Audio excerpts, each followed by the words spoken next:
Muito bom dia, seja bem-vindo a mais um programa Ó Fatinha, que ontem e hoje é mais Ó Marianinha. Mas bem, para terminar esta semana em grande, temos um programa em grande também. Mas antes disso, vamos só recordar o programa de ontem. Temos um novo projeto a acontecer, muito recente, abriu, nem um mês tem, no dia 22 de abril. E é muito prematuro. Muito prematuro, estamos na fase do enamoramento, não é? na fase do conhecimento, da descoberta de um novo projeto e da forma como ele se vai consolidar no terreno. Escolhemos uma localização, digamos, que já era do nosso interesse, Matosinhos, em termos estratégicos, era uma localização que estava, digamos, debaixo de olho, digamos assim, e de facto cumprimos esse objetivo de abrir a primeira Mobility Store, que é um projeto inovador. E, de facto, digamos, a nossa promessa de levarmos a cabo um espaço, digamos, multifuncional, com multissoluções de mobilidade, naturalmente assente na sustentabilidade. O que é que sentiram a necessidade de criar? É para acompanhar também, hoje em dia, que se fala cada vez mais em sustentabilidade, não é? Foi um bocadinho para acompanhar também a evolução da sociedade. De facto, proporcionar naquele espaço a possibilidade de comprar um carro, alugar um carro, ter condições para efetuar o carregamento de uma viatura eletrificada, ter possibilidade de optar por novas soluções de mobilidade, nomeadamente a mobilidade suave, uma trotinete elétrica. Existe aqui um conjunto de soluções de mobilidade que nós estamos a disponibilizar num único espaço. Portanto, aqui é um serviço para todos. Sim, e completo, a 360. A melhor definição que alguma vez alguém fez sobre o Penafiel Racing Fest foi um amigo meu que disse: "Opa, isto parece um rodízio de corridas." Um rodízio. Isto porquê? Porque não é, o Penafiel Racing Fest nasce por causa do grande movimento associativo que há aqui na região de Penafiel e todo em torno dos desportos motorizados. Na altura, organizar apenas uma corrida, os custos acabavam por ser praticamente os mesmos do que organizar Uma coisa em grande. Uma coisa em grande. Uma coisa em grande porquê? Porque nós temos custos tipo bombeiros, não é? As VMERs, equipas médicas, GNR, e era uma forma de ajudar as associações e uma forma, ao mesmo tempo, de se tornarem visíveis. Nós decidimos, não é, sob o chapéu da nossa cooperativa, que tinha como mote que era unir o que está disperso. Nós unimos o que estava disperso e decidimos então, lançámos o desafio a cada um dos clubes para que organizassem todos uma corrida naquele fim de semana. Eu não vou dizer que foi um desafio arriscado, porque não foi arriscado, porque toda a gente sabe muito bem o que está a fazer e o que tem que fazer. Eu acho que o maior desafio foi fazer com que as modalidades se pudessem casar sem se atropelarem umas às outras. Porque há muitas modalidades. Há muitas modalidades. São 6 modalidades de desporto automóvel. Agora ainda vamos ter também, este ano, vamos ter o Clube do Botafumo a fazer uma concentração de motos antigas, motos clássicas, com a corrida dos lentos. Isto para sabermos que o Penafiel Racing Fest não é só ver quem é que anda mais depressa. A corrida dos lentos é muito bom.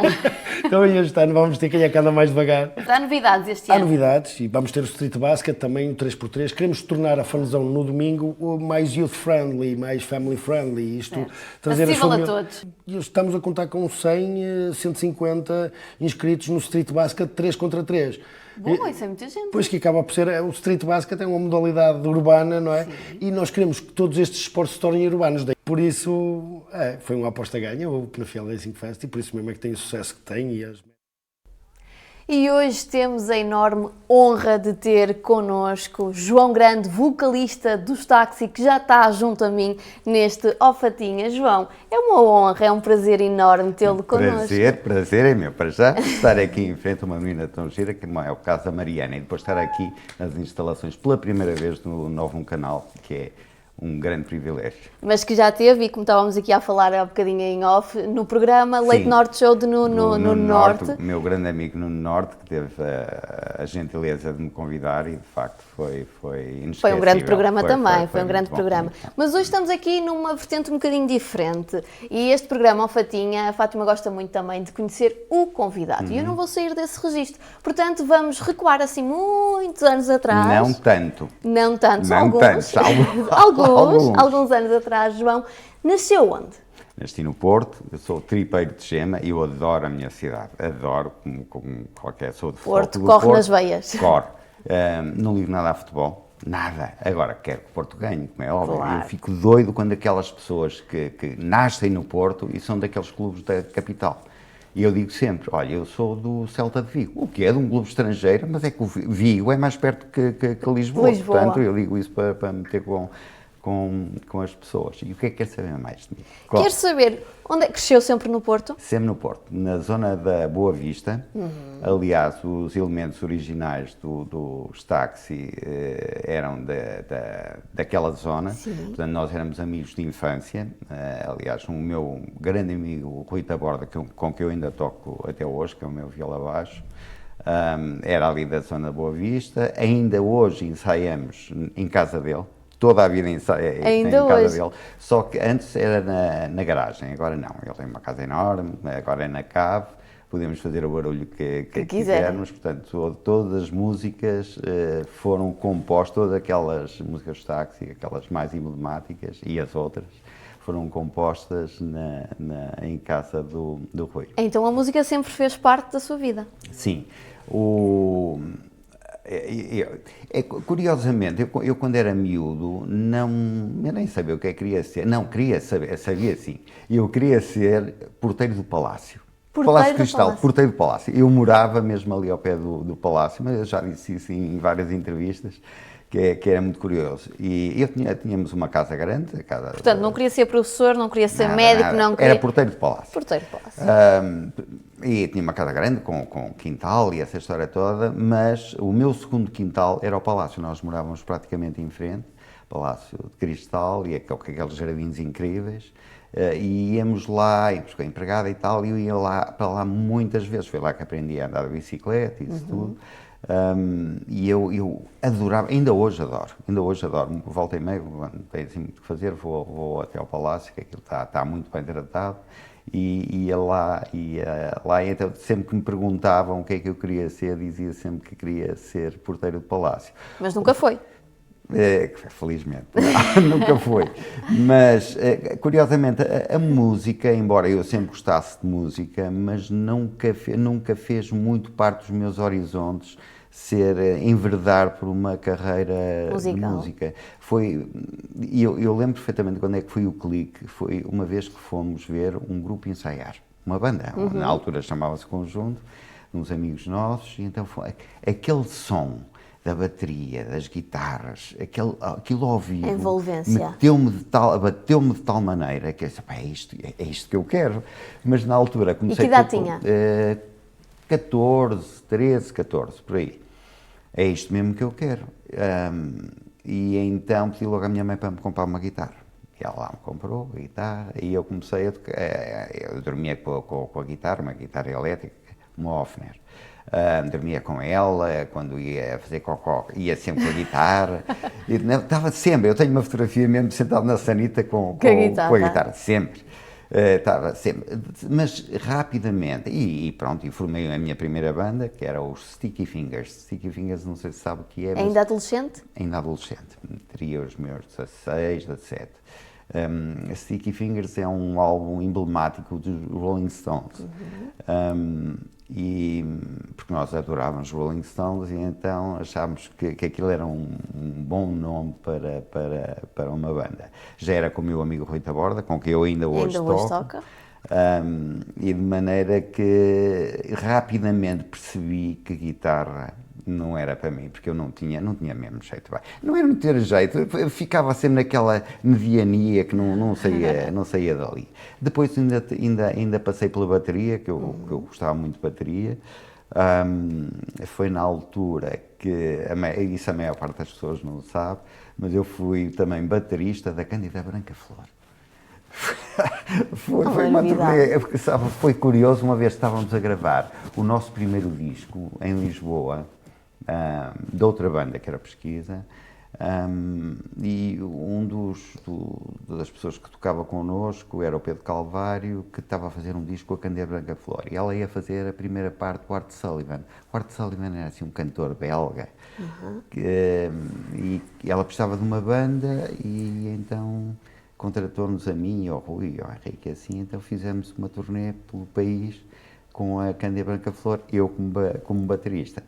Mas, voltando ainda à guitarra, eu rapidamente vi que aquilo não era para mim, e então nós tínhamos um vocalista, que era o João Pequeno,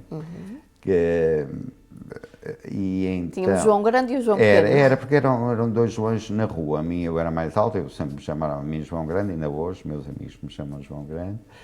E ele era mais pequeno, era o João Pequeno, ainda sou grande amigo dele, mas ele também não tinha muito jeito para cantar. Não tinha, cansava-se muito e depois estava sempre com a garganta muito mal e não sei o quê. E eu então comecei a cantar. Eu cantava enquanto estava com a guitarra e tal, mas depois comecei a equacionar, fazer disso, ir só cantar. Claro que foi um grande passo, porque uma coisa é uma pessoa estar atrás de uma bateria, atrás de uma guitarra, atrás de um piano, estar ali à frente, só com o microfone, aí já tem que ser um bocado mais de... Mas estudou música? Não. É autodidata, portanto, sim, é tudo sim, seu. Sim, a maior parte só quem envereda, sei lá, pelo jazz ou assim, mas música do género de música que nós tocamos, não. O que é que nós fazemos para nos lembrarmos das músicas? Agora já não, mas antes era curioso, nos ensaios, quando íamos compor, tínhamos sempre um gravador ligado, sempre. Então os ensaios duravam 3 horas e depois dos ensaios íamos ver o que é que se tinha feito, assim, partes interessantes, íamos ouvir outra vez aquilo que tínhamos feito e foi assim, o nosso primeiro disco foi tudo feito com essas gravações, que depois íamos recuperando e ver as músicas mais interessantes e depois pegávamos na música e levávamos até ao fim. O João Grande, que é um verdadeiro ícone dos anos 80 e o conhecida voz dos Táxi, como eu inicialmente abri esta entrevista, uma banda que estamos a falar com mais de 40 anos já. Sim, começamos, embora nós passamos os anos 70 todos. Todos amigos de infância, como referi há bocadinho. Todos amigos de infância, começamos, tocamos, fizemos aquele percurso normal, sabe como é? Antes nem se chamava Táxi, nós chamámos um nome horrível, não fui eu que pus o nome, mas era o nome Pesquisa, era o nome mais horrendo. E ainda por cima era uma altura em que havia o Perspectiva, Pentágono, Pesquisa, Psico, era tudo peixe, era uma falta de originalidade enorme. Bom, mas era assim. E de onde é que veio os Táxi, então? É isso que eu lhe ia dizer. Nós passamos os anos 70 todos a tocar em festas, em bailes de finalistas. E aí tínhamos de tocar só músicas de cópia. Era o Supertramp, era Genesis, era Rolling Stones, era Yes, era, sei lá, Police, era isso tudo. Mas aquilo, nós andávamos sempre em loop. Chegamos a uma altura que isto não pode ser, nós estamos sempre a tocar músicas de cópia, não tem jeito nenhum. Temos que começar a fazer músicas nossas. Então houve uma altura, foi em 1979, que paramos para compor músicas nossas e ao mesmo tempo mudar de nome. E um dos nossos propósitos era também, como qualquer banda, digo eu, era sermos conhecidos internacionalmente. Claro. Porque nós tínhamos muita confiança em nós, tínhamos e temos. Eu acho que é uma das condições fundamentais para esse é o primeiro passo para está ser na música, bem-sucedido. Em qualquer área, nós temos de ter uma certeza absoluta, inabalável em nós. Eu costumava dizer, quando acabamos de fazer as nossas músicas para o nosso primeiro disco, ainda é tudo em inglês, eu dizia, eu tenho a certeza que a editora que pega em nós vai fartar-se fazer dinheiro. Porque eu tinha a certeza absoluta. Foi, na altura, o Rui Veloso já tinha gravado, já tinha saído o Hard Rock, não era? O primeiro disco do Rui Veloso. Portanto, as editoras começaram a olhar muito para os grupos portugueses. Eu tinha a certeza que não é uma questão de tempo. Podia não acontecer, mas eu tinha uma certeza inabalável naquilo que ia acontecer. E que, de facto, a editora que apostou em nós, que foi na altura a Polygram, hoje em dia é a Universal, fartou-se de ganhar dinheiro connosco. E também nos promoveu, atenção. Então, começar as músicas todas em inglês, era esse já com um objetivo futuro da internacionalização? Exatamente, e aí leva-nos a mudar o nome, porque pesquisa não íamos a sítio nenhum, Sim. E ainda começamos a pensar num nome que se dissesse da mesma maneira em todo o mundo, que era o caso de Táxi. Foi até o baterista que se lembrou do nome, vamos nisso, olha, grande nome, sim senhor. E ficou até hoje. Ficou até hoje. Infelizmente, não conseguimos dar o salto, mas tentamos. Mas de facto, é uma tarefa um bocado difícil, mas pronto, pelo menos, enquanto tentamos, divertimos-nos muito. Mas Portugal de Norte a Sul já o conhece como ninguém. Sim. E não só, também temos a vantagem de nós fomos várias vezes tocar lá fora, Estados Unidos, França, Luxemburgo, Inglaterra, mas obviamente para imigrantes. Sim. Eu que não está, não é nada mau, de maneira que é ótimo. Fartamos de viajar e eles têm um carinho enorme por nós. Qualquer imigrante adora ouvir de qualquer coisa que venha do seu país de origem, como é lógico. Mas poucos anos depois de 79, salvo erro, em 81, houve aqui um desafio para começarem a cantar em português. É. Isso para mim foi... Tem água? Tenho. Pois à vontade. Então deixa-me ver um bocadinho.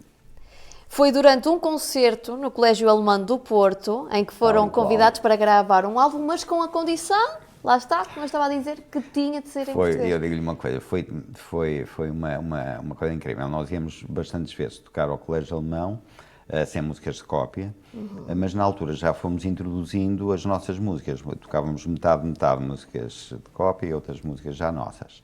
E nós não sabíamos, é que o nosso manager na altura, que era o Aníbal Miranda, era muito amigo do Tosé Brito. E o Tosé Brito tinha-lhe ligado a perguntar, eu conheço alguém e tal, algum grupo, e ele, olha, tenho aqui um grupo que é ótimo, nos táxis, eles vão tocar agora então. Pronto, eles meteram-se no carro, vieram por aí abaixo, o Tosé e o António Avelapinho, e nós não fazíamos ideia que eles estavam na assistência a ver, e então viram-nos, adoraram, e então foram depois logo aos camarins quando acabaram e perguntaram se nós queríamos gravar um disco. Nós não quisemos ouvir outra coisa, ainda por cima uma multinacional, que era a Polygram, era uma editora muito, muito forte. Era uma oportunidade que não podiam descurar de forma alguma. Pronto. E ele disse-nos logo, foi o António Pinho que disse logo, mas atenção, isto é só com uma condição, vocês têm que cantar, aqui o burro, têm que cantar em português. Acredito que eu não dormi essa noite, porque a responsabilidade era minha, porque assim, eu vou dizer que não, porque eu nunca cantei em português. Não aceitou de imediato? Não. Eu não dormi de noite, mas depois eu estava a pôr em causa a gravação de um grande objetivo, que era a gravação de um disco.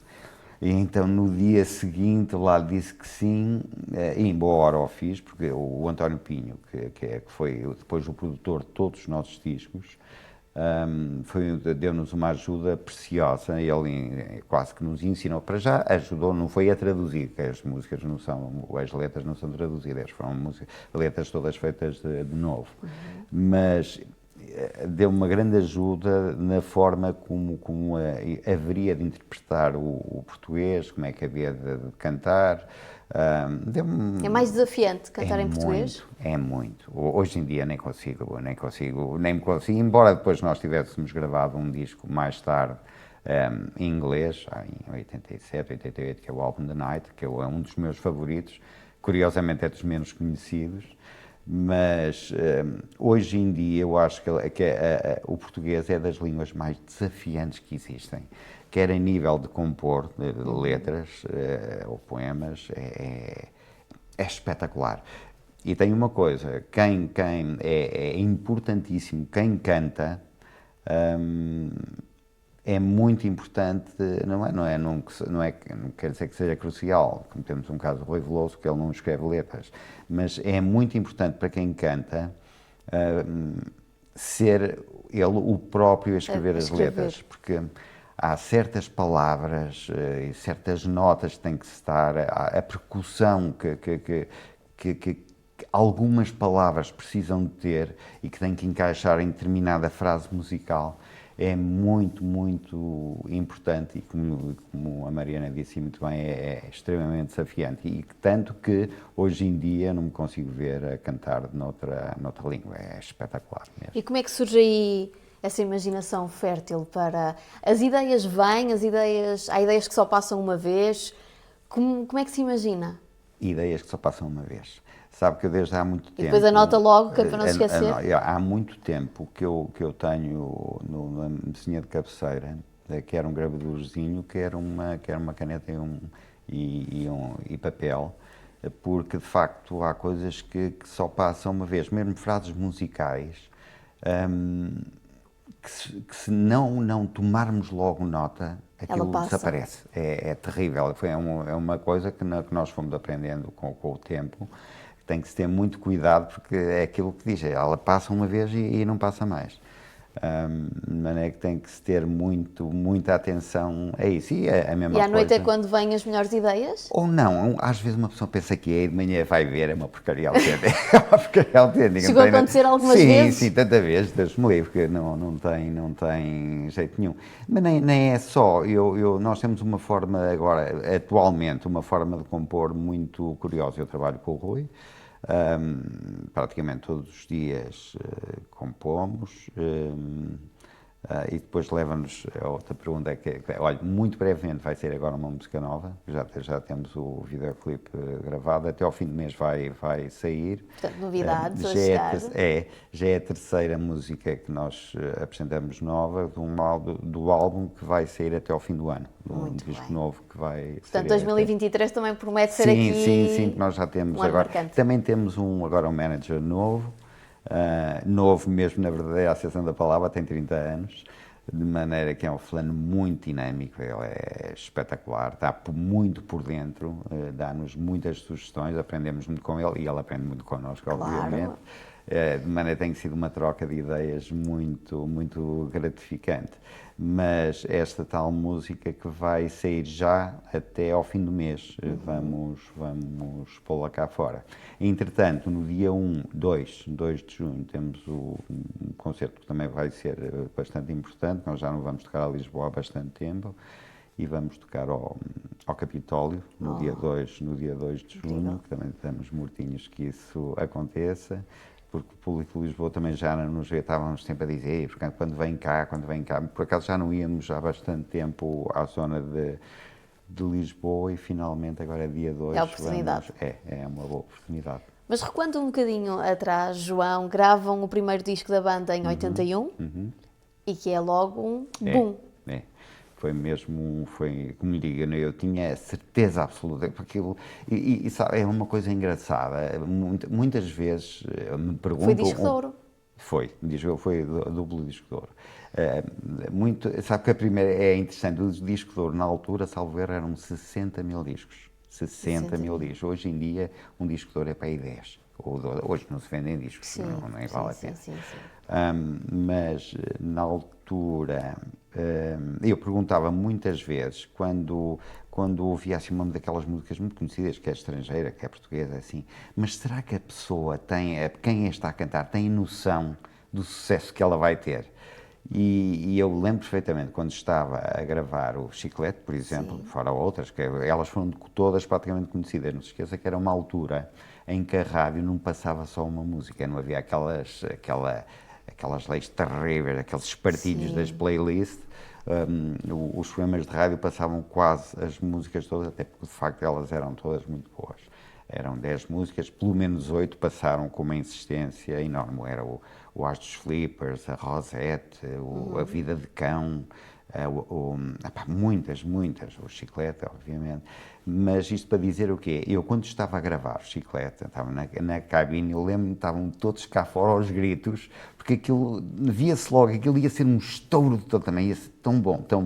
Conseguiram logo prever isso? Ainda por cima, foi num dia em que eu fiz anos, que eu faço anos a 12 de março, E o Tosé teve a gentileza de aparecer lá com um grande bolo de morangos, garrafa de champanhe, não sei como era aquilo. Foi um dia que eu nunca mais esqueço, imagina. Miúdos assim, parolos do Porto, estar na capital, a gravar num estúdio incrível, o técnico era incrível, que era o José Manuel Fortes, que é um fulano absolutamente espetacular, com o António Pinho como nosso produtor. E estava tudo a correr às mil maravilhas. E foram anos de glória, não é? Foi, Porque quer dizer, estamos a falar do primeiro disco português. Sim.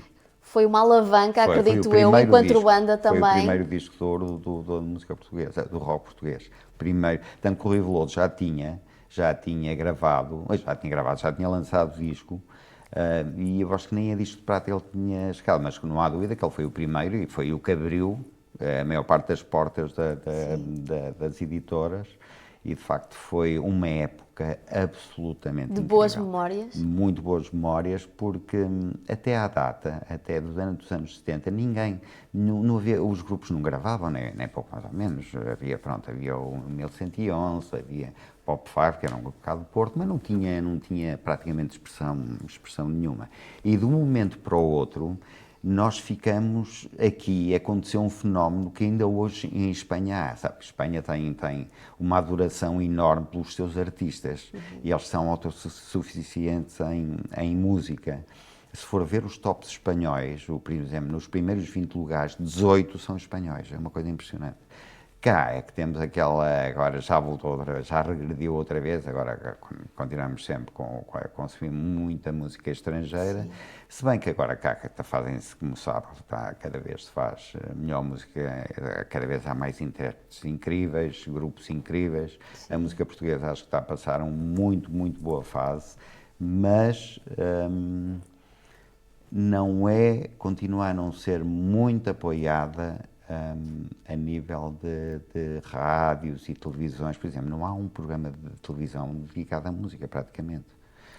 Coisa que lá fora, lá fora, eu quando digo lá fora, aqui em Espanha, basta ir aqui em Espanha, que eles têm montes de programas Ainda continuamos a dar mais valor aos de fora do que aos da casa? Sim, sem dúvida nenhuma. Aliás, se vir, olha, veja o Primavera Sound, já sabe que é um figurino estrangeiro, mas de qualquer maneira podia perfeitamente haver mais grupos portugueses cá. E é o caso do Rock in Rio, assim que temos, a maior parte dos grupos portugueses vai para palcos secundários, a não ser os chutes, ok, mas os chutes são os chutes, é um fenómeno.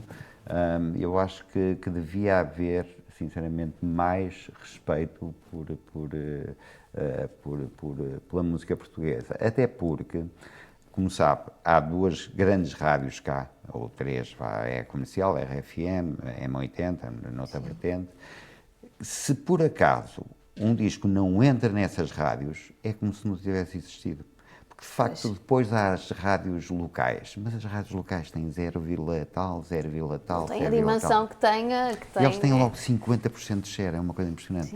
Se um disco não entra nesse rol, nessas playlists destas rádios, praticamente é como se não existisse. É um fenómeno um bocado complicado, mas pronto, tem que se lutar com isso. E hoje em dia, João Grande, entrar em palco, pisar o palco, e como falávamos aqui há bocadinho também em off, mas eu acho muito interessante isso, porque com tantos anos de carreira, com tantos palcos que já pisou, que já andou, o bichinho continua a estar lá dentro, o nervosismo continua a existir. Completamente. E isso é ótimo até para passar a mensagem para artistas que estão a começar agora, não posso ficar nervoso. Pode e deve. Pode e deve, exatamente. Sabe que isso baseia-se tudo na mesma coisa que também lhe disse há bocado, que é o respeito que se tem que ter pelo público. Sim. Pessoas que pagam bilhete, pessoas que saem de casa com chuva, com vento, com não sei o quê, e nos vão ver, merecem todo o respeito possível e imaginário.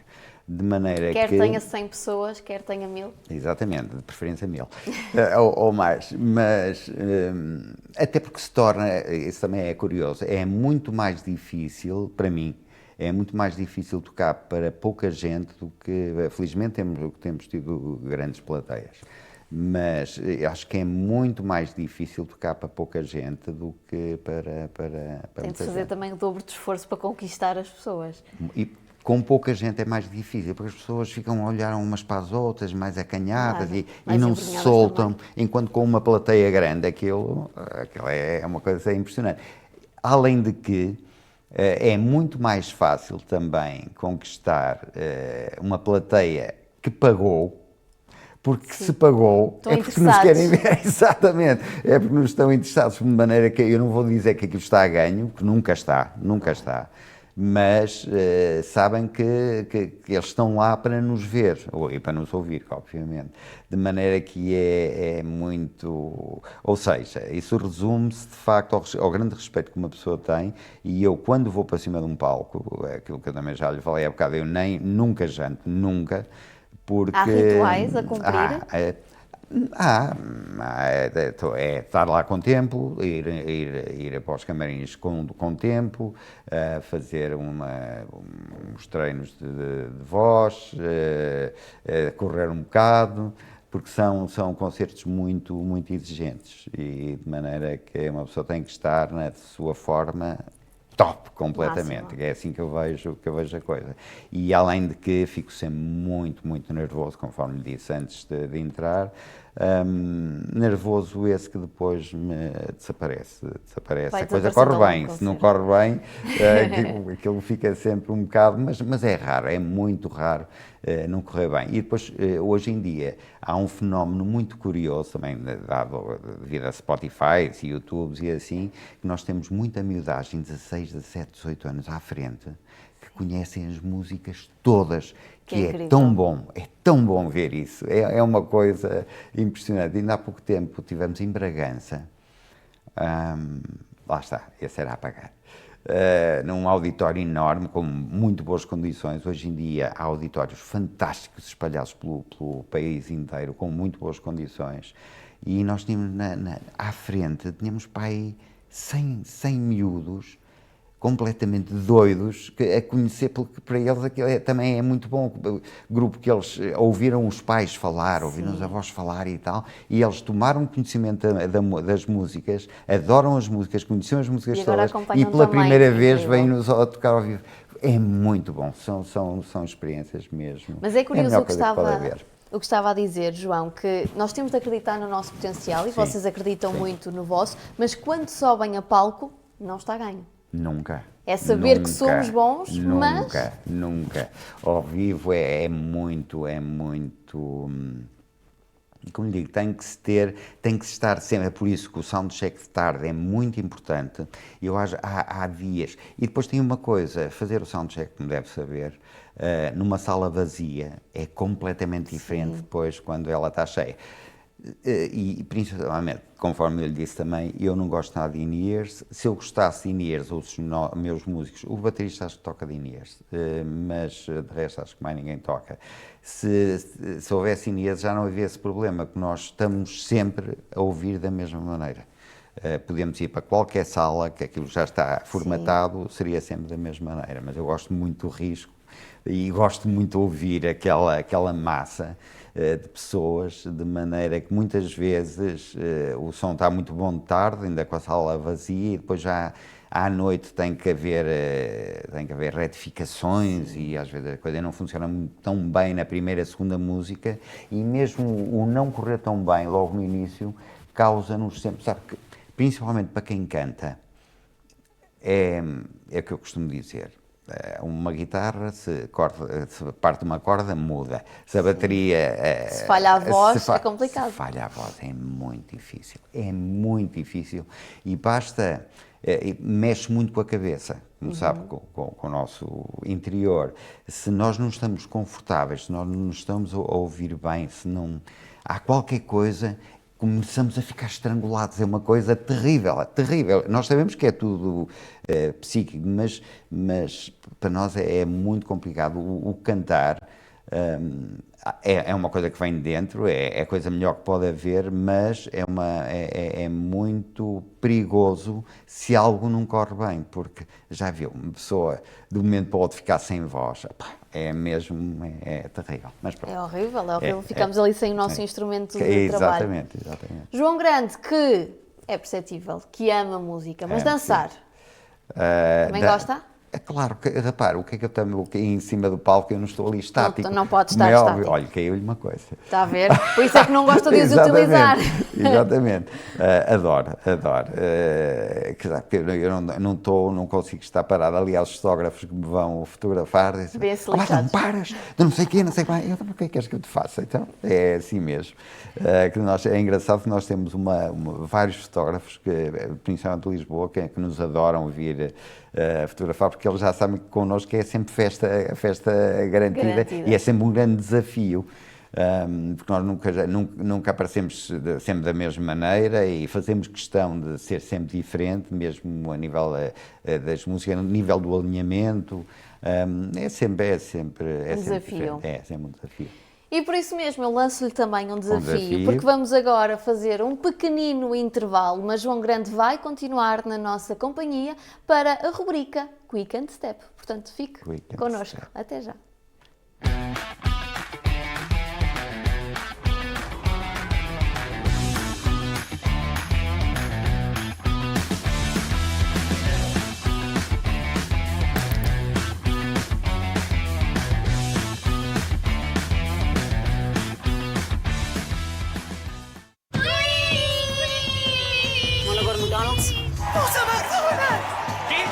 Vamos ao Mac, queres vir? 맥도날드에서 좀 가져다 주시겠어요? Fancy Mac and Cheese! Mac? Can I go to McDonald's after this? Sure. You went to McDonald's without me? I mean, you could have asked. Nova Macbox Mundial. Hey, tu e tu. Vamos ao Mac?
Já conhece o Novo Canal? É o local ideal para promover a sua empresa. Se vai inaugurar um espaço, celebrar o aniversário ou se pretende fazer um vídeo comercial e não tem ideias, o Novo Canal é o parceiro ideal. Contacte-nos, temos muito para lhe oferecer.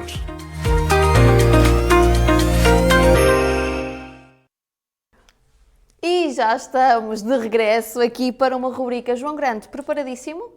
Posso perguntar tudo o que eu quiser. Não gosto muito desse género, mas pronto. É a primeira coisa que lhe vier à cabeça. Mesmo palavrões. Mesmo pode Mais ser. ou menos, vai. Depois Vamos vocês então põem o pi. ao Quick and Step.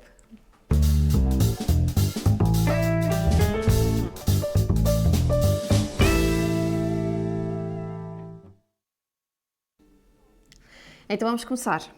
João, primeira pergunta. Não tenho de esconder, senão ele começa já a pensar. Principais qualidades? Ai, é só isso? É. Simpático. Só? Duas, Ai, vá. tem que ser duas. Principais. Não, eu ponho simpático e boa pessoa. E os defeitos?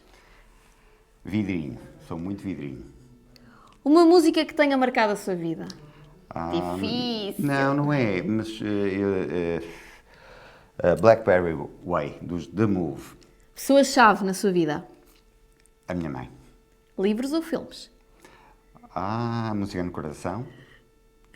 Doce ou salgado? As duas. Uma bebida?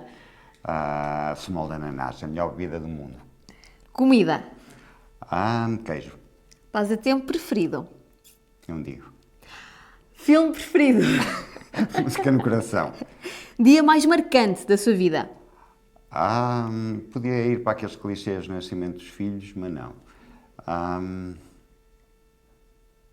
Olha que não sei. Sabes porquê? Já tive muitos. O que é bom. É bom. Não sei, não tenho assim grande dia marcante. Olha, não tenho. Juro-te, não tenho. Já tive milhares deles, não tenho. Praia ou rio? É praia, sempre. Conforto ou aventura? As duas. Aceita aventura críticas? com conforto, é fundamental. Aventura com conforto. Aceita críticas? Como qualquer pessoa, não se pode divagar, pois não. Não se pode, mas eu vou divagar, não interessa. Aceito, mas como qualquer pessoa normal, fica sempre, até porque eu já disse sou vidrinho, fico sempre...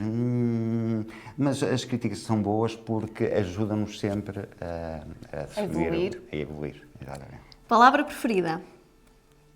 Amor. Algum lema de vida? Amor. Pessoa inspiradora? A minha mãe. Jantar fora ou em casa? Fora. Qual a sua maior conquista? Eu vou-me embora daqui, Isso é horrível. Eu não consigo dizer essas coisas, não consigo dizer essas coisas. A minha maior conquista é o que eu consegui fazer com a música. E então agora, uma pergunta que eu não tenho, mas que eu vou lançá-la. É possível cantar só assim, 10 segundos, fio da navalha? Claro. Refrão. Tem que ser o refrão? Não, pode ser o que quiser. Tu Pensei que era mais fácil. completa e perfeita, ela não é sequer bem feita.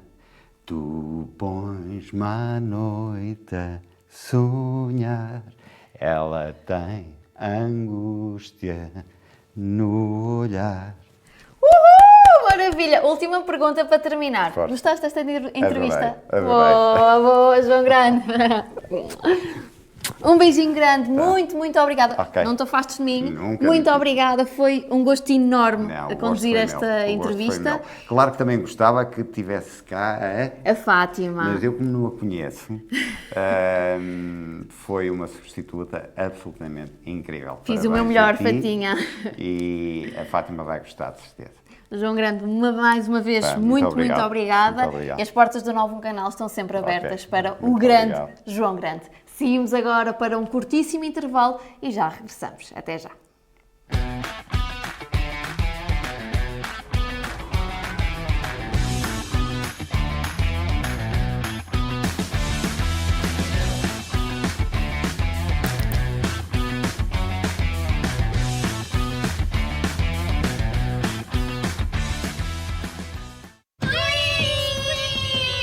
Wanna go to McDonald's?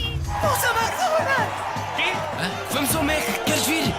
내 돈 하나 좀 가져다 주시겠어요? Fancy Mac and Cheese! Mac? Can I go to McDonald's after this? Sure. You went to McDonald's without me? I mean, you could have asked. Nova Macbox Mundial. Hey, tu e tu. Vamos ao Mac?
Já conhece o Novum Canal?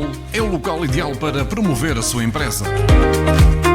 Se vai inaugurar um espaço, celebrar o aniversário ou se pretende fazer um vídeo comercial e não tem ideias, o Novum Canal é o parceiro ideal. Contacte-nos, temos muito para lhe oferecer.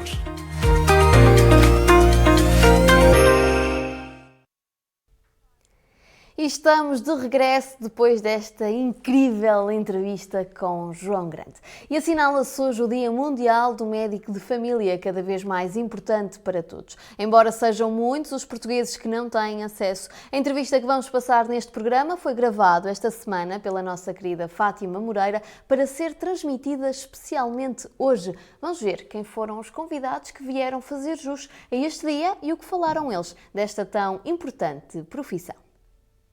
No programa de hoje recebemos 2 médicos de família da região. Almiro Mateus, conhecido por muitos como o médico do povo, e Sónia Marcelo, que está há mais de 10 anos ligada à USF de Paredes. Pois é, sexta-feira, 19 de maio, assinalamos hoje o Dia Mundial do Médico de Família. E eu estou em boas mãos porque tenho aqui 2 grandes convidados que são muito reconhecidos pelo seu trabalho na nossa tão bonita região. Bem-vindos, Dr. Almiro Mateus e Doutora Sónia Marcelo. Bem-vindos aqui ao programa Ó Fatinha. Obrigado pelo convite. É uma honra estar aqui e poder representar a comunidade médica aqui em Paredes e especificamente explicarmos o que é o Dia Mundial do Médico de Família e a importância do médico de família. Doutor Almiro, umas palavrinhas para mim. Primeiro, é com muito honra e é um prazer enorme estar nesta casa. Já é a sua casa também. Já é a minha casa e estar contigo, então, ainda porque eu, apesar da minha ocupação, vou vendo as manhãs com a Fatinha. Aliás, o nome diz-me também algo de afeto. Por isso, hoje temos connosco uma excelente clínica. Além de clínica, é uma boa gestora, mesmo boa gestora em saúde e cada dia que passa nós temos que saber gerir os nossos recursos. E ser médico de família já agora não é fácil. Ao contrário do que as pessoas pensam, é talvez a especialidade que mais trabalho dá a tirar. E temos aqui a doutora Sónia, que além de ser auditora e dá formação, e já passaram por ela dezenas de internos que hoje são excelentes médicos, e veem o trabalho que é um trabalho árduo. E que é uma especialização muito abrangente. Exatamente. Não é? O problema está aqui, é que nós temos que ver o trabalho que dá desde a criança que nasce até ao suporte da morte do idoso. Eu deixava que a Sónia desse aqui umas palavrinhas. Doutora Sónia, o médico de família faz aqui, é quase como família também. Faz o acompanhamento desde o nascimento. Exatamente. Até que parte, não é? Até depois da morte. E acaba por ser também um conselheiro, é mesmo um membro de família. Sim. Eu acho que a medicina geral e familiar tem sido ao longo dos anos um bocadinho o parente pobre da medicina. Felizmente o caminho nos últimos anos tem mudado. Eu acho que temos tido algum reconhecimento e estamos a conseguir fazer esse caminho. E precisamente por isso, porque somos o centro do sistema. Somos a primeira porta de entrada no sistema, sem dúvida. Não é? Com acesso ilimitado, independentemente da idade, da crença, do sexo, da religião. Portanto, acabamos por ser essa porta de entrada. E depois temos exatamente aquilo que estava a dizer o doutor Mateus, que é a abordagem longitudinal, não é? Desde a pré-conceição até à morte e até o acompanhamento depois da morte. E isso cria laços, não é? Cria laços com a família, cria uma visão do doente não só enquanto patologia, mas o doente integrado na comunidade, na família, na sua questão social, na sua questão psicológica e em tudo, não é? Portanto, acho que isso é, se calhar, o mais importante da medicina geral e familiar. Aliás, já que estamos a falar nisso, existe uma Associação Mundial dos Médicos de Família, que é a ONCA, que foi criada em 2010, e todos os anos há um tema. Portanto, todos os anos eles criam para o Dia Mundial do Médico de Família um tema. E este ano o tema é o médico de família enquanto coração dos cuidados de saúde. Eu acho que isto define tudo, não é? É o slogan perfeito. Exatamente. E porquê medicina familiar e não uma especialização noutro tipo? Quando fizeram a escolha, quando decidiram, ok, vou envergar pela medicina familiar, o porquê? No meu caso, se calhar vou explicar, não foi uma opção, não foi a primeira opção. Eu queria uma especialidade hospitalar e na altura, por questões pessoais, não consegui entrar na especialidade que queria. E entrei na especialidade de Medicina Geral e Familiar portanto, com orientador ativo, que hoje em dia é uma pessoa extremamente importante para mim, se calhar foi uma das responsáveis por eu estar onde estou. E foi exatamente isso. Eu ia repetir a especialidade no segundo ano, mas gostei tanto dessa visão, achei que dificilmente encontraríamos uma especialidade mais complexa e mais abrangente. E foi o suficiente para eu mudar a minha ideia e querer ficar em Medicina Geral e Familiar. Para quem está de fora, às vezes é difícil compreender aquilo que um médico de família efetivamente representa na sociedade. Exatamente. É mesmo assim? Sim, é isso mesmo. E eu acho que é essa mudança de paradigma que ainda temos que fazer. Há vários estudos científicos internacionais que referem exatamente isso. Só podemos ter bons cuidados de saúde, seja em termos de custo-eficácia, seja em termos de cuidados clínicos, se percebermos que os cuidados de saúde primários têm que ser a pedra basilar. E percebemos que os países que de alguma forma desvalorizam os cuidados de saúde primários têm piores cuidados de saúde. E é essa complexidade. Mas é preciso que toda a gente o perceba, a começar na comunidade médica, não é? Sim. Muitas vezes nos nossos colegas hospitalares, que nos desvalorizam e não percebem o salto de qualidade que temos dado nos últimos tempos. Portanto, no fundo é isso, é exatamente isso. É que a comunidade médica, que os políticos, que os parceiros da saúde, os outros prestadores de cuidados de saúde e a própria população em geral percebam exatamente que a complexidade da especialidade e a importância, não é? A pedra basilar, no fundo é a pedra basilar. O Dr. Almir Mateus é conhecido como o médico do povo. Porquê a medicina familiar, Dr. Almir? Olha, precisamente por gostar do povo. Eu, ao contrário da Sónia, também já sou muito mais velho, não é? Já sou técnico. São outros tempos. São outros tempos. Já sou técnico superior de lazer, mas tive o prazer de trabalhar com eles durante bastante tempo e numa altura muito difícil, foi a altura da pandemia, onde de facto notei que nós fomos os líderes. Os líderes. Não foram os hospitais. Nós fomos os líderes nessa ameaça invisível. Os cuidados de saúde primários, exatamente, não é? Como assim? O trabalho que nós tivemos, e nisto eu nunca me canso de elogiar todas as equipas de saúde, nomeadamente, neste caso, a Terra de Sousa, gerida aqui pela doutora Sónia, e todo o ACES e todas as outras unidades tiveram um papel importantíssimo. A minha razão da medicina familiar, a minha geral familiar é engraçada, porque foi o primeiro ano em que apareceu a especialidade. Não é? Eu até tinha boa nota, podia escolher o que quisesse. E estive ainda um tempo em otorrino. Tive um tempo. Na Universidade de Coimbra. Mas depois... Houve uma voz que lhe disse ao ouvido, não é? Depois eu digo assim, mas então eu estudei a anatomia todo um corpo, estudei um pensamento, estudei um coração, estudei um rins, e estudei também a pessoa que carrega. E eu, por alguma modéstia ou não, eu sou uma pessoa que tenho alguma proximidade com os doentes. Sou muito solidário com eles. E então achei que ver um doente no seu todo, ver a grávida, ver o menino, ver o pai, ver o avô, ver as patologias todas, quer da saúde mental, quer dos síndromes do dia-a-dia, e esta, como diz a Sónia, o ser transversal e acompanhar isto, encheu-me e enche-me. Se hoje eu tivesse de escolher uma especialidade, mesmo que tivesse 22 e a nota máxima é 20, escolhia Medicina Geral e Familiar. E hoje cada vez mais com a certeza, não é? Absoluta. Aqui é que não há hesitações, porque de facto aquilo que a gente faz e dá-se tão pouco a saber, o trabalho que está por trás do seguimento de um doente, desde a sua referenciação, quando é triado por nós, e pedimos apoio a outra especialidade. Depois é vinda o integral, portanto, reparo nas doenças cardiovasculares, que na nossa região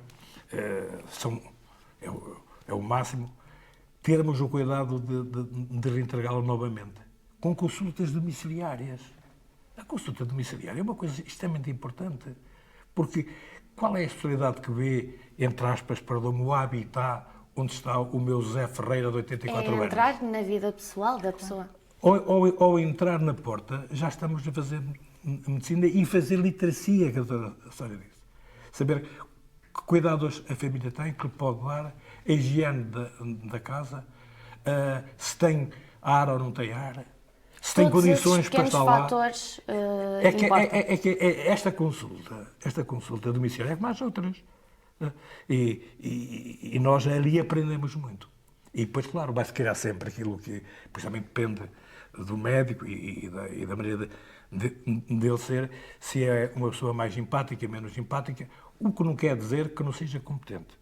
Há pessoas que são mais reservadas e têm competências técnicas e científicas muito mais do que, por exemplo, eu que sou muito mais aberto, muito mais próximo deles. Mas, doutor, a verdade é que este lado humano é também uma competência para quem é médico de família. Exatamente, eu até estava a comentar e até anotei aqui que a humildade é o primeiro degrau da sabedoria. Dizia lá um filósofo chinês. E é verdade, porque nós temos de ser humildes. Eu costumo dizer que o médico deve um dia experimentar o outro lado do lado. Saber o que é estar à espera 6 horas na urgência ou 7. Saber o que é ter uma queixa e não é visto, porque tem que marcar, tem que agendar. Para quê? Para sentir, de facto, a dor física e a dor mental e a angústia da espera. Porque, repara, se há coisa que nós, na medicina geral e familiar, no meu tempo, e penso que neste tempo, que também é o meu tempo, é importante, é a capacidade de resiliência que têm estes senhores doutores. Que trabalham horas e horas. Horas, e o que está por trás. Sim, de estudo e pesquisa constante. E a preparação da consulta.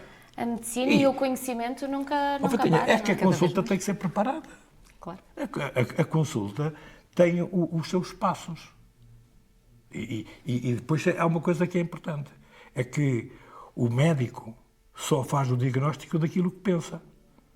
Se tiver uma visão de túnel, cada vez que olho para o ouvido, só vê uma otite. Só pensa na otite. E o resto? Tem mais coisas no ouvido. E é essa visão também que distingue um bom profissional de um menos bom. Não digo mau porque é muito ingrato dizer-se isto nesta área. E destes anos todos de experiência que ambos têm, foi se calhar a pandemia o momento mais complicado a nível profissional? Eu penso, sim, sem dúvida que sim. O mais desafiante? Embora, se retornarmos, eu estou em Paredes há cerca de 15 anos e de facto, acho que o salto de qualidade que se deu em termos de cuidados de saúde primários desde essa altura para agora é brutal. Posso dizer que quando cheguei aqui a Paredes nós tínhamos 10 mil utentes sem médico só na minha unidade, não é? Portanto, tínhamos pessoas à espera, à porta, 5, 6 horas, não é? Durante a noite. Isso hoje não acontece, portanto. Isso é uma das coisas que é importante e que às vezes as pessoas, somos de memória curta, não é? O povo tem tendência a ter memória curta e esquecemos daquilo que há meia dúzia de anos passávamos. E que ainda se passa noutras zonas de Portugal. Ou seja, por exemplo, a LVT neste momento tem uma falta, Lisboa de Altejo, tem uma falta terrível de médicos de família. Temos cerca de 1,1 milhões de utentes sem médicos de família. A verdade é que a nível nacional temos mais de 1 milhão de pessoas neste momento, 16 milhões. É, à volta disso. Portanto, será provavelmente a fase em que estamos pior em termos de médicos de família. Portanto, eu na minha carreira salientava se calhar essas duas fases. Portanto, o início e o crescimento que tivemos e que foi um crescimento de facto, um salto de qualidade em termos de prestação de cuidados brutal, e o nosso ACES é dos melhores da Zona Norte e dos melhores a nível do país, e se calhar não damos o devido valor, não é? Porque somos muito pouco... E provou ainda mais na pandemia. E que provou na pandemia, exatamente, não é? Acho que na pandemia, e aí honra seja feita ao Dr. Mateus, eu tenho que o dizer, muito do meu crescimento enquanto gestora, enquanto médica de família, foi com a aprendizagem do Dr. Mateus, que foi meu gestor e meu superior hierárquico como presidente do Conselho Clínico durante 10 anos. É uma pessoa, ele sabe o que é que eu penso dele e o reconhecimento que tenho com ele. Mas pode dizer, também. Posso dizer e tenho que o dizer, já o disse publicamente. Já o disse publicamente várias vezes, aliás, ele sabe disso, que além de ser um ser humano absolutamente fantástico, reúne tudo aquilo que o médico de família tem que reunir, não é? A empatia, a resiliência, a humanidade, o conhecimento científico, a compaixão e o trabalho pro bono e o trabalho sem horários, sempre. E, posso acrescentar aí uma característica? Claro, o humor. Humor, ele coloca toda a gente a rir. Sim, sem sombra de dúvida. E isso, rir às vezes também cura. Sim, claro. Nem que seja uma porcentagem pequenina, não é? Claro que sim. A visão positiva que o Dr. Mateus tem da vida, não é? E na pandemia, o Dr. Mateus ainda estava como Presidente do Conselho Clínico aqui do ACES, sem sombra de dúvida que se não fosse o Dr. Mateus, juntamente com o nosso diretor executivo na altura, que também teve um papel muito preponderante e foi uma pessoa impecável, não teríamos tido as condições que tivemos. Até porque no início toda a gente se recorda, não é? Não havia material, não havia nada, portanto, foi muito à custa do conhecimdo da comunidade, do Dr. Mateus, que conseguimos exercer e conseguimos condignamente criar as ADRs e ver doentes, não é? Mas dar material, e dar material às outras instituições. Porque na altura, se passado 2, 3 meses, já a nossa ARS, ou se quiser o Estado, nos dava equipamentos de segurança, não é? Eu tive a feliz ideia de andar a comprar coisas à cautela, nas cooperativas e tal. Comprava os fatinhos, tirar o mel, as máscaras e tal. E depois fiz um desafio à comunidade também. Eles, quando precisam de mim, eu estou presente. E falei com meia dúzia de empresários e temos que ir para a frente. E, de facto, foram incansáveis. Eu já estou farto de dizer isso, que sem eles nós não daríamos o passo grande que foi a ameaça. A ameaça invisível, depois tudo começou-se a ter mais visibilidade e depois começaram a ver os impactos na família, que são os internamentos, os enterros sem família, as mortes. E nós fizemos um trabalho fantástico. É evidente que eu, na altura, Presidente do Conselho Clínico, tinha ordem para estar em casa, ordem não mesmo, pelo Ministério, estar em teletrabalho, mas o meu teletrabalho é estar à frente das pessoas. E conheci nessa altura um diretor executivo, que é o Dr. Fernando Malheiro, e fomos lá para o nosso escritóriozinho. E o teletrabalho era no terreno, a visitar as unidades, a dar lá apoio, a tirar o estigma do medo. Mas vocês não tinham medo também? Não, eu já não tenho idade para ter medo. Eu desde que seguia as normas da Direção-Geral de Saúde e queríamos a vacina de Penafiel, que é igual à vacina de Paredes e a de Castelo Pai, mas agora na altura, que era esta, algum afastamento, alguma higienização das mãos e tal, e máscaras de proteção. É evidente que mais receio do que medo, porque quando não se sabe, é o risco. A partir do momento em que as pessoas começaram as normas a sair e, de facto, a luta que a gente teve foi a coisa mais marcante. E já agora é este valor que não foi dado à medicina geral e familiar. Porque quem trabalhou, quantas vezes os elementos da equipa da Sónia e das outras unidades telefonavam de manhã e à tarde a fazer teleconsulta. É verdade. Quantas e eu acho que pelas primeiras vezes as pessoas tiveram medo de ir diretamente às urgências e perceberam realmente o valor dos cuidados de saúde primários. Sim. Não é? Sim. E a quantidade de consultas que fizemos nessa fase, não só em termos de contexto da ADR, mas mesmo consulta, lá está, o que fala das consultas telefónicas, atingiram números absolutamente absurdos. Portanto, o atendimento foi provavelmente, lá está, sem esse devido reconhecimento, em termos de consulta mesmo, não presencial e de atendimento aos doentes, provavelmente foi a altura em que mais consulta fizemos. E mais próximo dos doentes estivemos. Infelizmente continua a ser muito difícil, hoje em dia, captar jovens para a medicina familiar. Porquê é que acham que este fator continua a prevalecer ano após ano em Portugal? Eu não acho que seja difícil agora. Acho que agora temos, não sei qual é a opinião do Dr. Mateus, mas acho que neste momento temos outras ameaças, que é o não reconhecimento da carreira, não é? Portanto, e o não reconhecimento abrange, temos aqui várias ameaças. Não só a questão remuneratória, isto é inquestionável, não é? Portanto, estamos a formar médicos que custam ao erário público dinheiro, mas que depois não são devidamente reconhecidos nem têm esse retorno no seu dia-a-dia. E estamos a falar de uma profissão de uma responsabilidade brutal, não é? Com um risco brutal, e que se não há esse reconhecimento, o que é que acaba por acontecer? Imigram, esvaziam ou vão para o privado. Portanto, temos essa é a grande ameaça no futuro, não é? Penso eu. E depois também ainda há a cultura hospitalocêntrica, mas eu noto que isso está a mudar. Neste momento temos muitos jovens a quererem ir para a medicina geral familiar, Contudo, se as condições se mantiverem As com mesmas. horários, exatamente, não é? Em que nós trabalhamos muito para além daquilo que é o nosso horário, com sobrecarga, burocracia, que não nos devia ser atribuída. Eu acho que nós somos demasiado diferenciados para ter que estar a passar receitas que já estão no processo doente, ou andar a passar atestados, ou baixas de 2, 3 dias, não é? Somos demasiado diferenciados para isso. Enquanto não nos retirarem essa carga burocrática, que dou-lhe uma ideia, ronda aos 20, 30% do trabalho diário do médico, O que é para além muito. do trabalho dele, não é? O que é muito. Portanto, nós fazemos isso, não fazemos outras coisas. E é óbvio que esta geração mais jovem vê as coisas de uma forma diferente. Aqui há tempos ouvi o Dr. Constantino Sá Clarides, que é uma pessoa muito importante na medicina geral e familiar, dizer uma coisa muito interessante no encontro da OSFAN, que deixaram de haver lideranças heroicas e médicos heroicos. E eu acho que isso é verdade, estão a acabar. Os últimos estão a acabar, que são os da geração do Dr. Mateus. Porque os mais novos querem ter vida.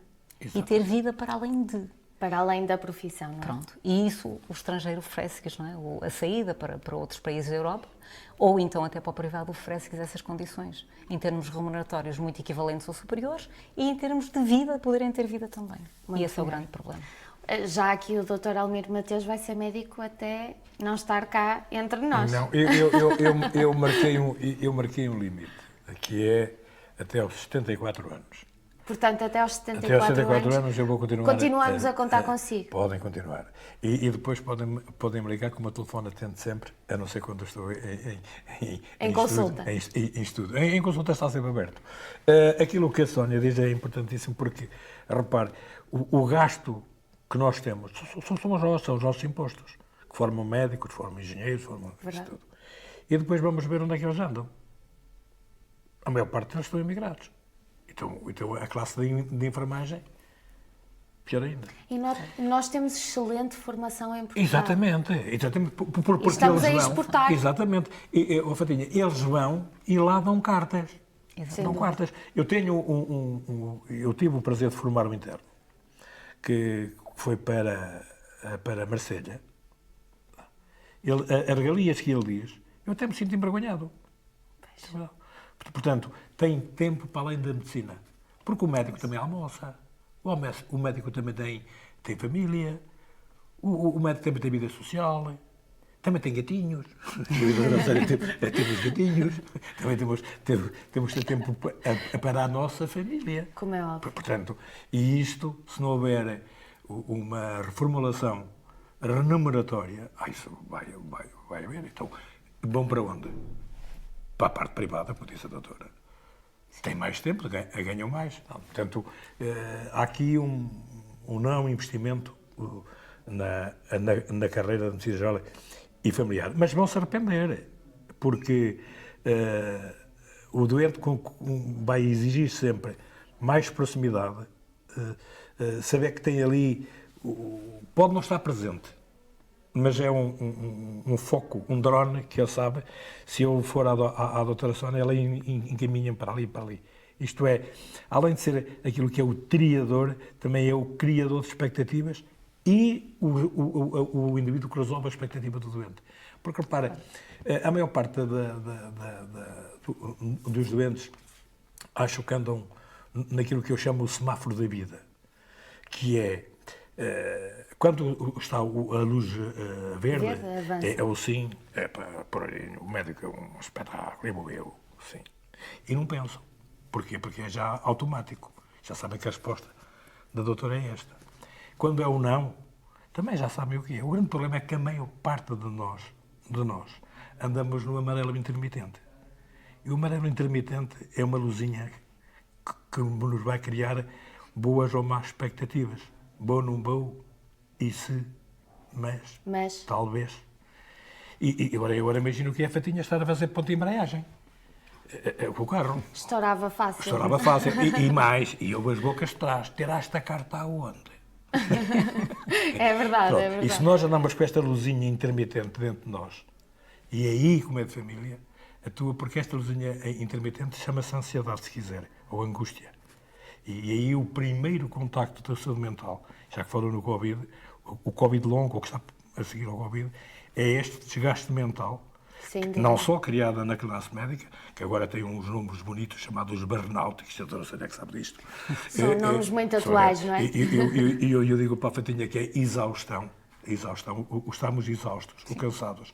E depois não há recompensa, que é o obrigado por parte dos doentes, o reconhecimento por parte dos doentes, por parte da família, desde o pequenininho ao mais velho. E o reconhecimento dos nossos superiores hierárquicos é uma medalha, como der uma medalha, porque está lá no ACES, a medalha de ouro, é do Dom Mateus. Não! É de todos aqueles que fizeram parte da sua carreira. Ali é que estão todos. Portanto, não basta dizer que a classe médica foi brilhante na luta contra o Covid. Sim, senhor. E agora, o que é que se vai fazer? O que é que vai mudar? O que é que vai mudar? Sim. Porque, repara, o erro é a melhor coisa que existe. Errar é a melhor coisa que existe. Desde que eu corrija e aprenda. Que não volto a repetir. E nós, se vier a nova pandemia, provavelmente não vamos cometer tantos erros como cometemos, porque não sabíamos. Era alguma coisa desconhecida. E, por acaso, o nosso ACES e com os nossos colegas conseguimos ter... aliás, eu sempre tive um sonho, que era chegar a número 1 dos ACES do país. Há aqui o bairrismo, não é? Não era uma questão de bairrismo. Isto já bem é uma história longa, que eu já falei nisso, e que, por acaso, o atual diretor executivo dizia, vamos estar, não, nós vamos conseguir, porque se a gente começa a agir, a gente começa também a sonhar nas coisas. E depois o sonho, se eu acreditar no meu sonho, e se tiver intermediantes ou colegas meus, equipes de saúde, para atingirmos os ditos indicadores, é uma questão de os pormos em prática. E, isto, o que é que veio demonstrar? Veio demonstrar que as equipas de saúde do nosso ACES são, de facto, bons profissionais excelentes. E eu dizia que não tenham medo. Não tenham medo porque os médicos de família são as pessoas que mais entendem de medicina naquele momento que precisa. E se tiver alguma dúvida, ele tem um telefone à mão a pedir a um colega. E se o colega não sabe, tem um hospital, tem um front office, tem canais de referenciação. Que agora pode-me dizer, demora tempo. Mas se o médico tiver, ser solidário, ser humano, ser amigo, levanta o telefone e fala com o colega. E se calhar a agilização da consulta, que está a 2 meses, pode passar para 30 dias ou para 10 dias. Portanto, qual é a especialidade que faz isto? A familiar. Que mensagem fantástica que deixamos aqui neste Dia Mundial do Médico de Família. Sónia, qual é a maior gratificação que o médico de família tem? A maior gratificação é o reconhecimento dos doentes, penso eu. Pelo menos para mim será essa a maior gratificação. Mas como muitas vezes essa não chega, não é? É verdade, é aquilo que estava a dizer o Dr. Mateus. Se calhar a maior gratificação é chegar ao fim do dia com a consciência tranquila de que fiz tudo aquilo, com o sentimento de dever cumprido, e que fiz tudo aquilo que devia fazer quando estava ao meu alcance. E aí vamos pensar na pandemia, não é? Foi uma fase muito difícil para todos, nomeadamente para mim enquanto gestora também, muitas das vezes sem pensarmos e sem sabermos como é que o íamos fazer, tivemos que o fazer. E eu acho que isso se aplica todos os dias, até na carga de consultas que temos, não é? Mas é exatamente isso, é chegar ao fim do dia com a minha consciência tranquila de que tenho a certeza que vou para casa e que fiz aquilo que devia fazer. Fantástico. Entretanto, já ultrapassamos o tempo que eu tinha estipulado para esta entrevista. Já sabia que ia acontecer, mas se calhar aproveito então agora aqui a deixa para pedir-vos uma mensagem para todos os médicos de família, mas também para os utentes que nos estão a ver para assinalar este dia. Pode ser? Dr. Almir. A mensagem é que continuem a acreditar naquilo que é a medicina geral e familiar e podem crer que o vosso médico tem competência para vos seguir. E depois, eu só peço à malta médica que assuma mais o papel de médico e não de doutor e que tenha um sentimento de proximidade, de humildade e ser solidário com a dor que pode existir ou não. Portanto, é este envolvimento afetivo que eu acho que eu queria apelar aos médicos mais jovens. Porque, como a Sónia disse, os cotas, que é a minha geração, foi-nos dado isso na sociedade e na vida, e talvez na nossa própria família, o sermos solidários. Isto é, chegar a casa e dizer aquilo que a Sónia disse. sentar-me e, quando me for a deitar, não ter inimigos que libertam os sentinelas do sono e depois uma pessoa não dorme. Portanto, sentir-me realizado cada dia. É isso que eu apelo aos médicos jovens. E claro, e também apelava também a quem nos governa, que era preciso, de facto, investir mais em termos de carreira e em termos de regime remuneratório para quem trabalha. Para quem trabalha. Porque eu não posso admitir que um médico que trabalhe 40 horas receba tanto como o que trabalha 40 ou 50 ou 10 ou 20. Não. Tem que ser tem que haver um ajuste de valor para o valor do médico. E, Medicina Geral de Família, é isto. É nós estarmos sempre atentos. É que eu chego a casa e penso que desliguei a consulta, não desliguei. E agora pelo WhatsApp até é engraçado, desculpa lá, está a roubar este tempo. Não. Até mandam fotografias. Tudo isto são histórias. Mandam fotografias de partes que nem vale a pena falar. O que é que acha, Sr. Doutor? WhatsApp. Vá ao ginecologista, ou vá ao otorrino, ou vá ali. Estamos a consultar em casa. Portanto, é gratificante, é gratificante. Portanto, era mais isto que eu queria deixar, porque, repare, o sermos humanos e solidários para quem sofre, acho que é a maior virtude de um médico. E é mesmo isto, doutora Sónia, é ser-se médico 24 horas? Sim. E, acima de tudo, assumirmos o papel de advogado doente, não é? Que eu acho que, para mim, também se calhar é a definição assim, mais simples que eu possa dizer em relação à medicina geral e familiar. Mas também gostava de deixar uma mensagem política, embora seja sempre controverso, exatamente neste sentido. Ou seja, se tivermos uma evolução tão grande em termos de medicina geral e familiar e temos profissionais tão qualificados e tão diferenciados, não os deixar sair do sistema, reconhecer os profissionais, remunerá-los como tal, para continuarmos em crescimento em termos de cuidados primários. E lá está, voltamos ao mesmo. Um sistema de saúde só é sustentável se tiver na base uns bons cuidados primários. É a única forma de invertermos a tendência que temos tido até aqui e que já vínhamos a inverter. Portanto, a minha mensagem é exatamente essa, é que em termos políticos não nos esqueçamos que os profissionais têm que ser reconhecidos e que temos gente muito boa e nos deixemos fugir. Muito obrigada a ambos por terem vindo aqui ao programa Alfatinha e feliz Dia Mundial do Médico de Família e parabéns por esse trabalho fantástico que têm desenvolvido aqui na região e com cada um de nós. Muito obrigada. Obrigada, nós.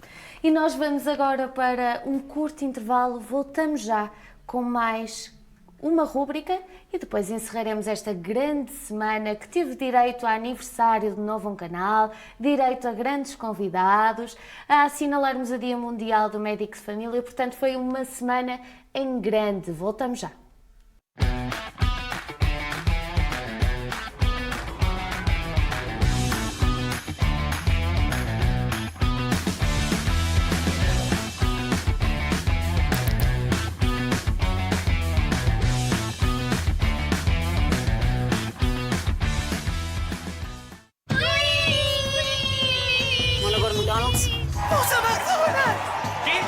Vamos ao Mac, queres vir? 맥도날드 좀 가져다 주시겠어요? Fancy Mac and Cheese! Hey! McDonald's! Max? McDonald's? Can I go to McDonald's? Have items? Sure. You went to McDonald's without me? I mean, you could have asked. Nova Macbox Mundial. Hey, tu e tu, vamos ao Mac?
Já conhece o Novum Canal?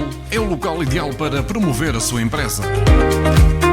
Se vai inaugurar um espaço, celebrar o aniversário ou se pretende fazer um vídeo comercial e não tem ideias, o Novum Canal é o parceiro ideal.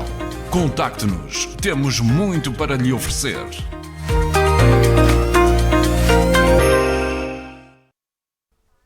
E tal como prometido, seguimos com a rubrica Temos que Falar com a doutora Marina Ferreira Silva.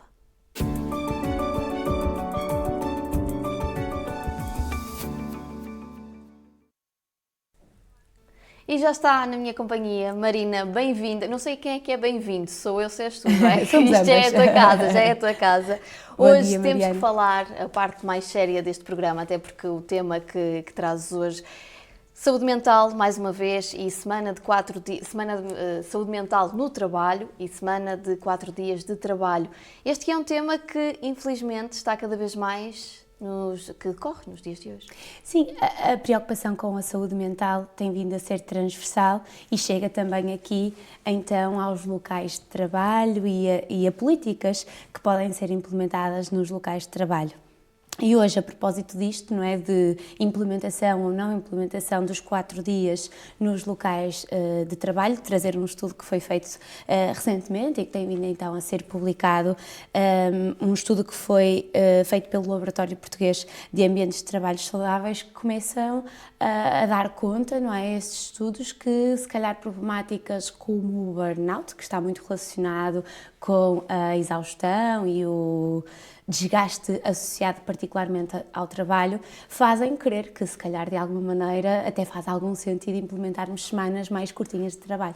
Estes 4 dias de trabalho podiam aqui ajudar a diminuir estes números tão elevados das pessoas que já começam a apresentar sintomas de burnout? Sim, o estudo revela-nos indicadores realmente preocupantes, nomeadamente todas as pessoas que participaram no estudo indicam que em 80% já sentiram algum sinal relacionado com o burnout, um número muito elevado. Sim, muito elevado, porque estamos a falar de 80% dos inquiridos, portanto é assim uma boa franja das pessoas que estiveram aqui a responder a isto, nomeadamente que apresentam sintomas como tristeza, irritabilidade, cansaço extremo, e isto a todos nos deve preocupar, até porque quanto é que é também rentável para uma empresa muitos dos funcionários, parte dos funcionários estarem aqui com estes indicadores de não saúde e não bem-estar. Como falávamos há bocadinho, estar só o corpo presente, até porque acaba por não dar rentabilidade à empresa também. Este tema é controverso, dado que algumas pessoas estão aqui um bocadinho mais sensíveis para estas problemáticas ao nível do trabalho. Na verdade, em Portugal ainda não existe uma cultura para o bem-estar no trabalho, já começa-se a mudar aqui um bocadinho o paradigma, portanto, daí esta controvérsia de que, ok, mas então nós vamos facilitar tudo e as empresas e a produtividade das empresas, como é que vai ser. Portanto, não se espera que o trabalhador trabalhe mais, espera-se é que ele, ao estar com mais níveis de saúde mental e psicológica, ele seja efetivamente mais produtivo. E esta produtividade vem também da boa conjugação que nós fazemos entre aquilo que é a nossa vida pessoal e a vida profissional. E este paradigma tem-se vindo a alterar, essencialmente porquê? Porque até então, e muito fruto de tudo aquilo que foi uma mentalidade para o trabalho, tem vindo a ser desconstruída, porque deixou de ser a área mais importante da nossa vida e passa a ser uma das áreas mais importantes. E, portanto, esta conjugação que nós vamos fazendo entre o nosso bem-estar pessoal, familiar, o tempo que temos também para nós, para o nosso autocuidado, para estarmos em família, naturalmente que vai ser também proporcional ao nível de bem-estar que eu vou sentir no meu trabalho, nomeadamente porque, estando melhor, estou mais produtivo, estou mais motivado, estou mais aceitante também daquilo que é as tarefas que são impostas pelas minhas lideranças e pela minha chefia, portanto, de alguma forma estou aqui um bocadinho mais apta a poder fazer um bom trabalho. Mas respondendo assim mais especificamente ao que tu estavas a dizer, isto, a semana dos 4 dias, tenta colmatar 2 grandes problemáticas. Uma delas tem vindo a ser o absentismo por baixa médica, lá está, por esta instabilidade que vamos sentindo a nível emocional e que leva os trabalhadores a ficarem grandes períodos de tempo em casa. E também há um outro fenómeno não tão conhecido, que é o presentismo, que é o trabalhador até vai, mas na realidade ele está em corpo presente, digamos assim. Portanto, se calhar tem uma série de tarefas, tem um conjunto de objetivos para cumprir, mas porque não se sente tão bem, na realidade depois ele não vai conseguir fazer jus aos inúmeros desafios que lhe são colocados. Portanto, isto não se trata de implementar uma semana de 4 dias por via do facilitismo, não é? Ou para prejudicar empresas. É pela saúde. É pela saúde das pessoas e pela saúde das empresas, não é? Porque o geral da saúde laboral tem um impacto completamente direto também na saúde da empresa. Nós temos um app psicológico, a propósito, já a falar sobre o burnout muito específico. Este que é uma problemática também, Marina, que é abrangente a todas as profissões. Sim, há aqui alguns riscos mais associados a profissões concretas, ou seja, este estudo até dizer-te isso, que revela isso mesmo, ou seja, que existem algumas profissões que estão um bocadinho mais propensas, nomeadamente os trabalhadores da saúde, da educação, da administração pública serem os que estão aqui mais em maior risco, mas também trabalhadores dos setores dos transportes, da área social, comércio e retalho. É claro que aqui os estudos indicam que estas são as áreas que estão assim em maior afetação, mas todos nós, com excesso de trabalho, com menos tempo para nós, com um menor cuidado também da nossa saúde mental, naturalmente que corremos também sérios riscos. Cuidar de nós e do amor próprio é cada vez mais importante? Sim, cuidar de nós e fazermos bem esta conjugação, acima de tudo, porque nós somos muita coisa, em muitas dimensões, assumimos vários papéis e quanto mais realizados estivermos em todos os papéis, também melhor vamos ser a nível profissional, não é? Diz até muito esta velha máxima, que é: eu serei um melhor profissional quanto melhor pessoa eu também me sentir. Portanto, toda esta abrangência naquilo que diz respeito ao nosso eu, e ser, e estar, e fazer, acho que vai ter aqui um impacto também positivo. Não é ser contra, nem é ser a favor, mas é se calhar modelarmos um bocadinho aqui a nossa opinião quanto àquilo que queremos para o trabalho, quanto àquilo que as próprias empresas querem para o trabalho. Este estudo até dá a indicação, em termos de recomendação, de uma coisa que é muito importante, ou seja, nós vamos retirar um dia de trabalho para maiores níveis de saúde, produtividade e também maior envolvência e motivação. De toda a maneira, não pode haver a perda de remuneração, porque senão o que acaba por acontecer é que nos mantemos na mesma infeliz e se calhar o próprio trabalhador não vai querer, não é, ser abrangido por esta medida, porque ele também não pode depois passar a estar preocupado com outras coisas, nomeadamente com a sua parte financeira na sua vida. Sabemos que, e já referiste alguns sintomas de burnout, mas há dias no trabalho em que nos sentimos tristes, mas depois passa. Sim. Como saber que estamos efetivamente a entrar em burnout? É uma tristeza contínua? É uma tristeza contínua que muitas vezes não se manifesta por este sinal de tristeza, mas por irritabilidade, e existe até um processo muito comum em pessoas que estão a viver aqui em burnout, que se chama despersonalização. Tem a ver com o facto de eu passar a ser uma pessoa que eu até na verdade não sou.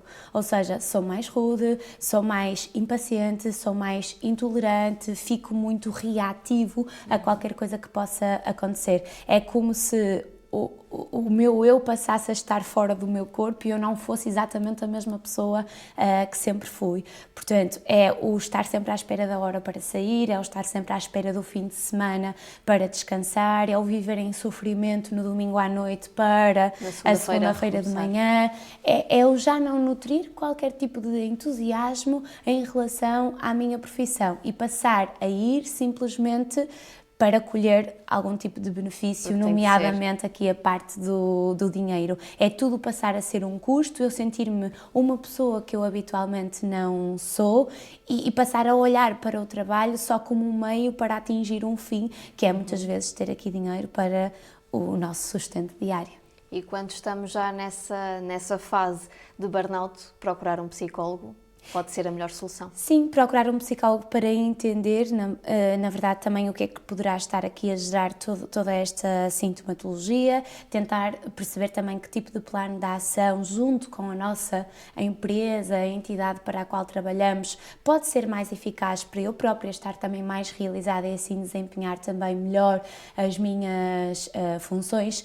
Aqui é sempre fazer algo, é sempre conversar, é sempre ativar a comunicação, que é as habilidades das habilidades, digamos assim, a mãe de todas as competências, mas não ficarmos submersos em tudo isto, achando simplesmente que é cansaço, porque muitas vezes há este entendimento de eu sinto-me cansada, estou muito cansada e entende-se isto como o normal, normaliza-se até aqui um bocadinho o cansaço, é não fazer isso e tentar perceber de onde é que vem este cansaço, o que é que eu não estou a lidar melhor, o que é que eu posso pedir à minha empresa para fazer por mim, para eu também depois também conseguir dar o meu melhor, ou seja, é ativar efetivamente aqui um plano de ação de ajuda em colaboração também com a entidade para a qual trabalhamos.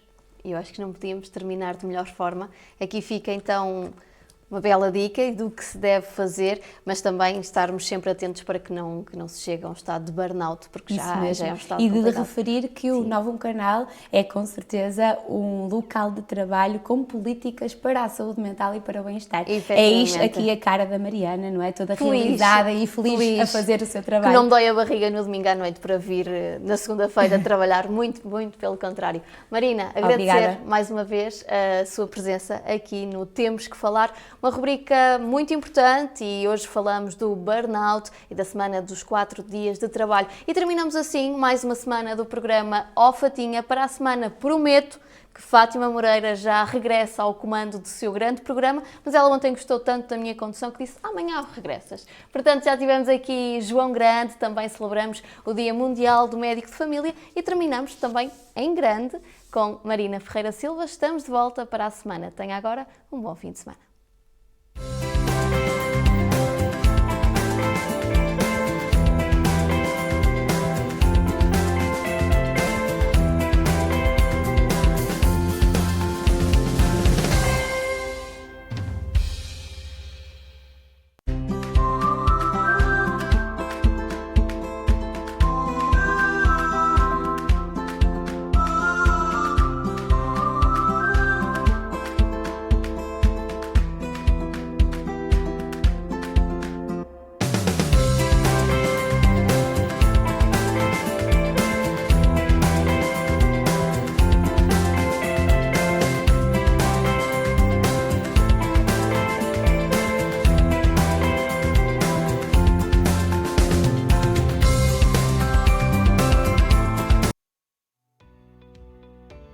Novum Canal. Sempre Novum, sempre seu.